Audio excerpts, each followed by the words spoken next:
Are you ready to turn your Ranger Deadeye into an unstoppable force of destruction? Whether you're new to the Path of the Exile or you're looking to optimize your build, this guide will walk you through step by step on how to create the perfect setup for your Deadeye. Before we get into the video, don't forget to leave a like and subscribe to the channel to help the channel grow, and let's dive right in. The Deadeye is a versatile and powerful ascendancy for Rangers, specializing in projectile attacks, increased accuracy, and insane mobility. This build excels in clearing maps at lightning speed and dealing high single target damage. But before we get started, we need to understand what makes this Deadeye build so unique. Most information that I'll talk about in this video you actually find in Maxroll's website. I'll leave a link in the description. It's a website that builds for different games, including Path of the Exile. So first of all, here we're talking about a mid-game to end-game build. So you're not going to be able to use this build at the very beginning of the game, mainly because of one reason. There's one piece of equipment that you need to unlock this build or to make the build work that you can only use from level 45 onwards. So once you get that piece of equipment, then you'll be able to get on with this build.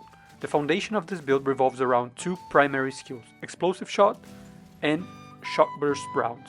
Explosive Shot is your main tool for clearing packs when you're going mapping or in a difficult area of the endgame. It fires a projectile that explodes on impact, dealing a significant area damage. For Shockburst rounds, this skill transforms into a boss killer when enemies are shocked, releasing a deadly pulse that deals immense damage to those bosses. So to seamlessly integrate these skills, the unique item you're gonna need is called the 3 Dragons.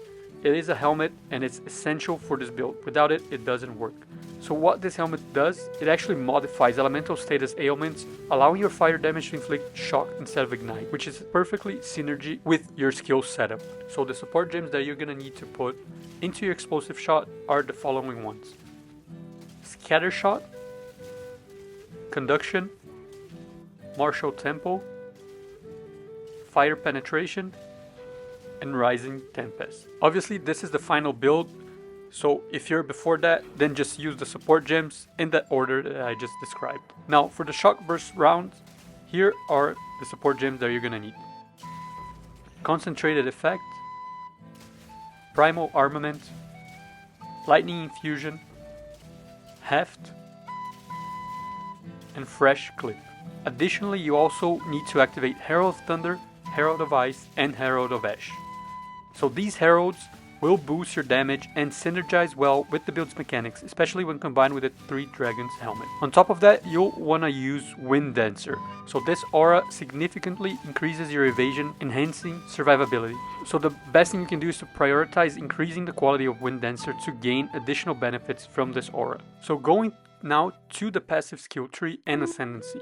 So here we'll have the passive skill tree that's the most optimal for this build, at least early end game or even mid game, and that's what you want to reach. And then you want to prioritize the nodes that enhance projectile damage, critical strike chance damage, and elemental damage. Also, you want to invest a lot in evasion and life nodes that will bolster your defenses, because we're going to be running around and not have armor, only evasion rating. We want to focus on that and also have a lot of life.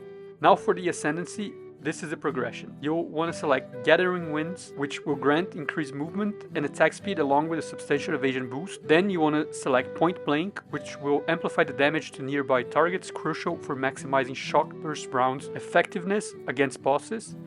And lastly, you want to select Endless Munitions, which will provide additional projectiles and area coverage, enhancing both clear and single target damage. Now, as for the gear and equipment for this build, what you will want to have are the following. For the Deadeye, Ascendancy, and the endgame build, this is what you're looking for. For a weapon, you want a high attack speed crossbow, hopefully with added elemental damage. This will combine well with your helmet and the shock and fire damage that you'll be dealing. Now, for your helmet, obviously, is the 3 Dragons helmet.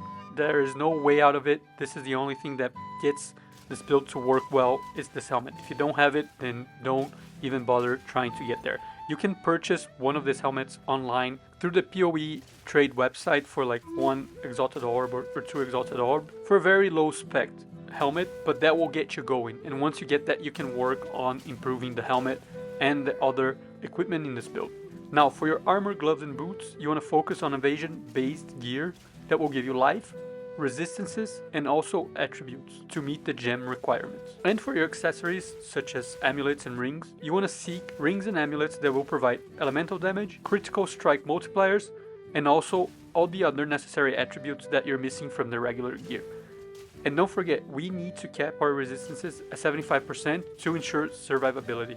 At the end game, if you don't have everything at 75%, then you're not gonna be able to survive for very long. So the skill rotation for this build is very simple and very intuitive.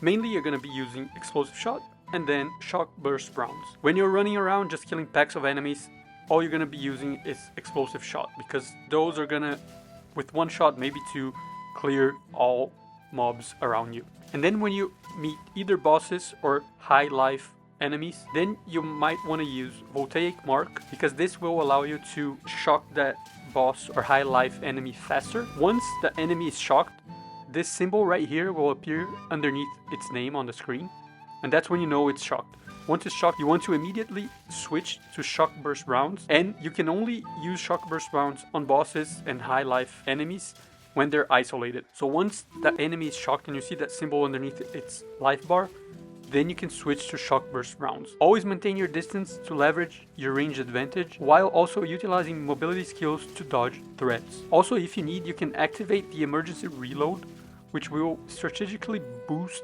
damage during critical moments. So again, against bosses and special enemies. So with this build, you'll be equipped to tackle all the challenges that Path of the Exile 2 will throw at you. Then you'll have a very powerful endgame build on your hands.